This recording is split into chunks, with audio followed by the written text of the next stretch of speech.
Halo, Assalamualaikum warahmatullahi wabarakatuh.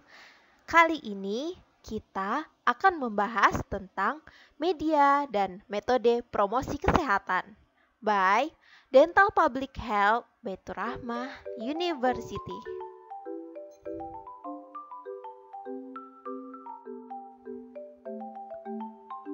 Tahu nggak sih promosi kesehatan itu apa? Nah, promosi kesehatan merupakan upaya pemberdayaan masyarakat agar masyarakat mau dan mampu serta mandiri dalam melindungi kesehatan diri dan lingkungannya. Adapun ruang lingkup promosi kesehatan terbagi atas dua dimensi. Dimensi yang pertama adalah dimensi sasaran pelayanan kesehatan. Pada dimensi ini terbagi dua lagi, yaitu preventif dan promotif bagi kelompok sehat, dan juga kuratif dan rehabilitatif bagi kelompok sakit. Dimensi yang kedua yaitu tempat. Pada tempat ini terdapat keluarga, sekolah, tempat kerja, tempat umum, dan institusi pelayanan kesehatan. Gambaran promosi kesehatan yang pertama adalah medikal. Pada medikal ini, promosi kesehatan disampaikan langsung di tempat pelayanan kesehatan, seperti di rumah sakit, puskesmas, dan lain sebagainya.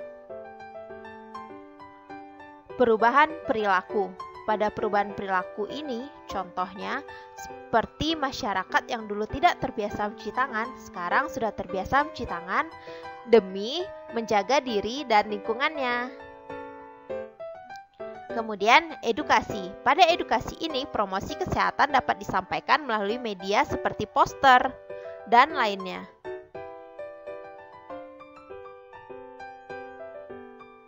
Selanjutnya, berpusat pada klien.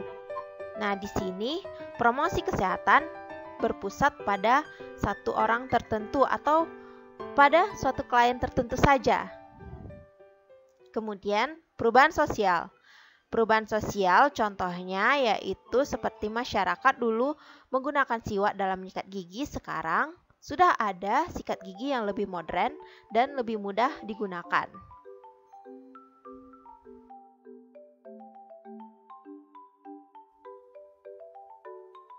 Unsur dan himbauan dalam pesan promosi kesehatan, yaitu unsur pesan.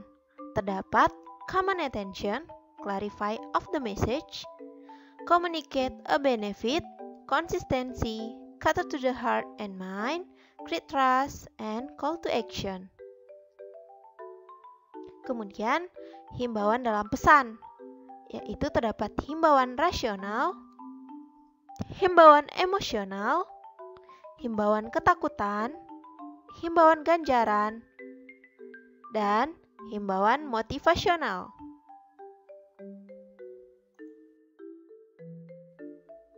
Nah, berikut contoh himbauan dalam pesan. Yang pertama, ada himbauan rasional.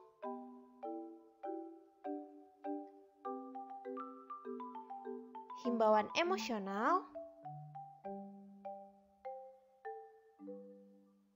himbauan ganjaran,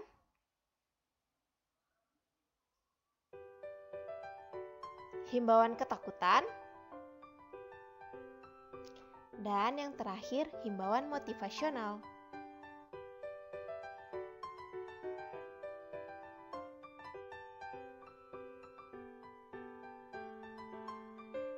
Adapun tujuan promosi kesehatan yaitu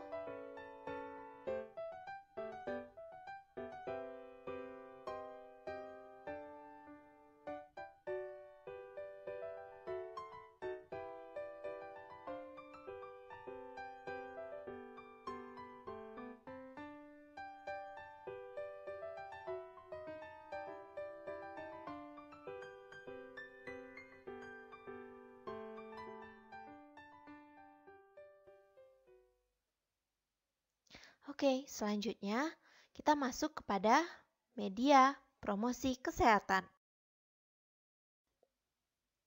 Tahu nggak sih media promosi kesehatan itu apa? Nah, media promosi kesehatan merupakan saluran ataupun channel untuk menyampaikan informasi, mempermudah penerimaan pesan-pesan kesehatan bagi masyarakat atau pelayan.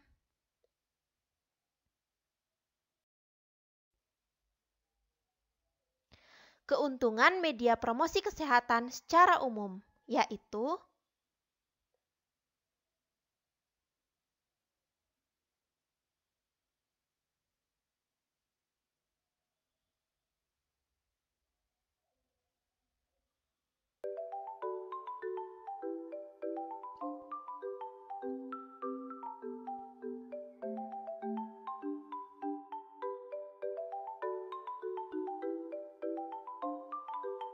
penggolongan media promosi kesehatan berdasarkan bentuk umum penggunaannya.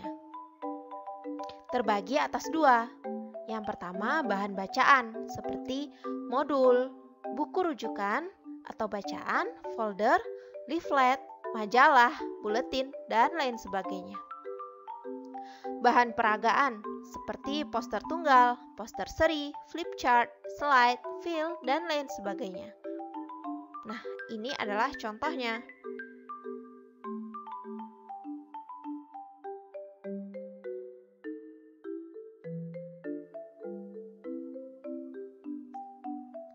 Berdasarkan cara produksi, terbagi atas tiga, yaitu media cetak. Contohnya seperti booklet, flyer, flyer chart, leaflet, poster, rubrik, dan lain sebagainya. Media elektronika, yaitu seperti televisi, radio, slide, film strip, film maupun video. Dan media ruang. Media ruang ini contohnya seperti papan reklame, spanduk, pameran, banner, TV layar lebar, dan billboard.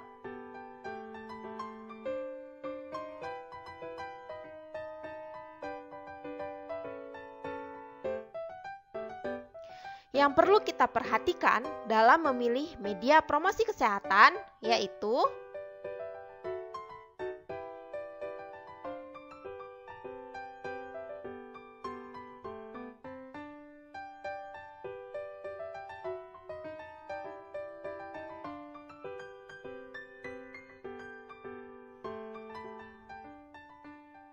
Nah, masuk kepada metode promosi kesehatan.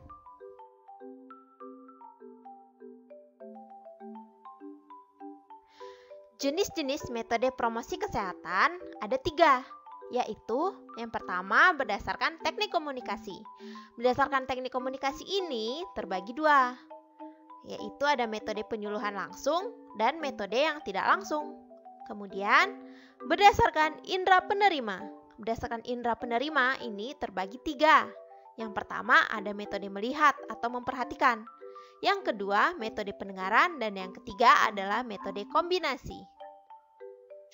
Terakhir, berdasarkan jumlah sasaran yang dicapai. Terbagi atas 3.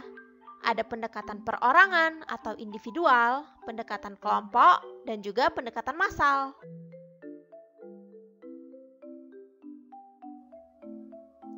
Berdasarkan teknik komunikasi, akan dibahas yaitu metode penyuluhan langsung. Para penyuluh langsung berhadapan atau bertatap muka dengan sasaran. Contohnya, seperti kunjungan ke rumah, pertemuan di posyandu, pertemuan di balai desa, pertemuan diskusi, dan lain sebagainya. Untuk metode yang tidak langsung, para penyuluh itu tidak langsung berhadapan secara tatap muka dengan sasaran, tetapi ia menyampaikan pesannya dengan perantara media. Contohnya, seperti publikasi dalam bentuk media cetak, pertunjukan film, dan lain sebagainya. Nah, ini contoh seperti kunjungan ke rumah ataupun pertemuan di posyandu. Dan ini contoh publikasi dalam bentuk media cetak, yaitu poster.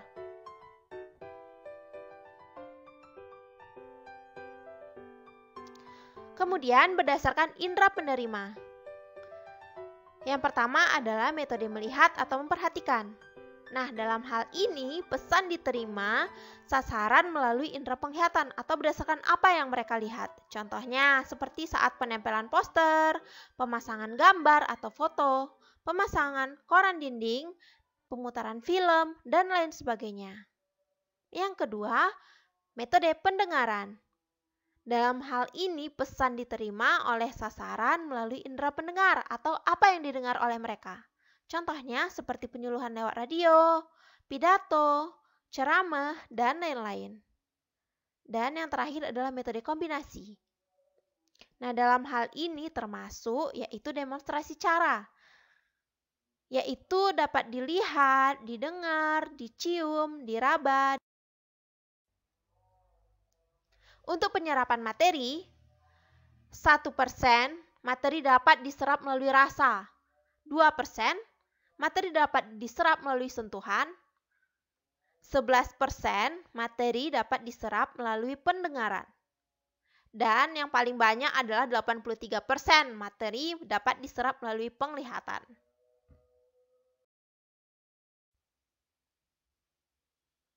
Kemudian berdasarkan jumlah sasaran yang dicapai. Nah, yang pertama metode individual, yang kedua ada metode kelompok, dan yang ketiga ada metode massal. Untuk metode individual bisa berdasarkan wawancara ataupun interview, bimbingan dan juga bimbingan atau penyuluhan. Kemudian untuk metode kelompok, ini metode kelompok besar dan juga ada metode kelompok kecil. Metode massal bisa menggunakan ceramah umum, pidato atau diskusi melalui media ataupun TV, radio, tulisan-tulisan di majalah ataupun koran, billboard di pinggir jalan. Selanjutnya, kita akan membahas tentang metode individual, yaitu pertama bimbingan dan penyuluhan. Nah, bimbingan dan penyuluhan ini kontak antara klien dan petugas lebih intensif. Untuk wawancara ataupun interview, ini merupakan bagian dari bimbingan dan penyuluhan. Di situ kita dapat menggali informasi mengapa ia tidak atau belum menerima perubahan dan lain-lain.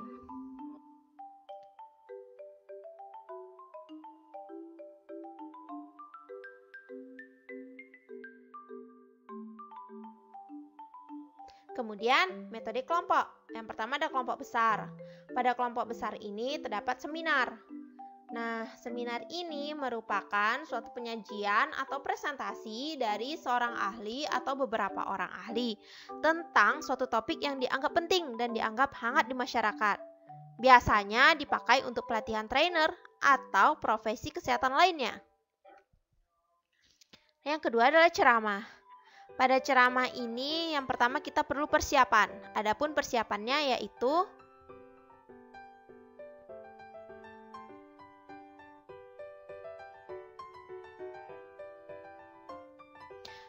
setelah kita lakukan persiapan, kita lakukan pelaksanaan. Untuk pelaksanaannya dapat diperhatikan sebagai berikut.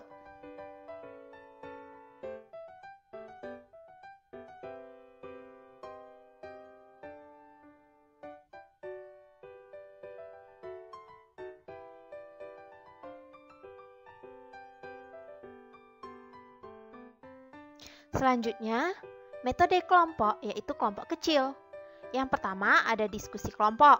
Pada diskusi kelompok ini, mendorong penerima informasi berpikir kritis, mengekspresikan pendapatnya secara bebas, menyumbangkan pikirannya untuk memecahkan masalah bersama, mengambil satu alternatif jawaban atau beberapa alternatif jawaban untuk dipecahkan masalahnya berdasarkan pertimbangan yang seksama. Kemudian ada brainstorming. Pada brainstorming ini, awal diskusi itu diberi kasus atau pemicu untuk menstimulasi tanggapan dari para peserta. Kemudian ada snowballing atau bola salju. Metode ini merupakan kesepakatan akan didapat dari pemecahan menjadi kelompok yang lebih kecil, kemudian akan digabungkan dengan kelompok yang lebih besar. Nah, selanjutnya ada buzz group atau kelompok-kelompok kecil. Pada buzz group ini, Kelompok dibagi menjadi kelompok kecil untuk mendiskusikan masalah, kemudian kesepakatan di kelompok kecil tersebut disampaikan oleh tiap kelompok dan kemudian didiskusikan untuk diambil kesimpulannya. Nah, selanjutnya ada role play, yaitu memainkan peran. Dalam metode ini beberapa anggota kelompok ditunjuk sebagai pemegang peran tertentu untuk memainkan perannya. Contohnya seperti ada pimpinan, karyawan, dan masyarakat. Nah, seperti itu mereka memerankan perannya masing-masing. Kemudian ada simulasi game, yaitu gabungan antara role play dan diskusi kelompok. Nah, ini dia. Selanjutnya, ada metode massal. Pada metode massal ini, contohnya itu pendapat disampaikan di depan umum seperti ceramah ataupun pidato, kemudian melalui media seperti televisi. Selanjutnya, menggunakan billboard dan bisa menggunakan media cetak ataupun koran.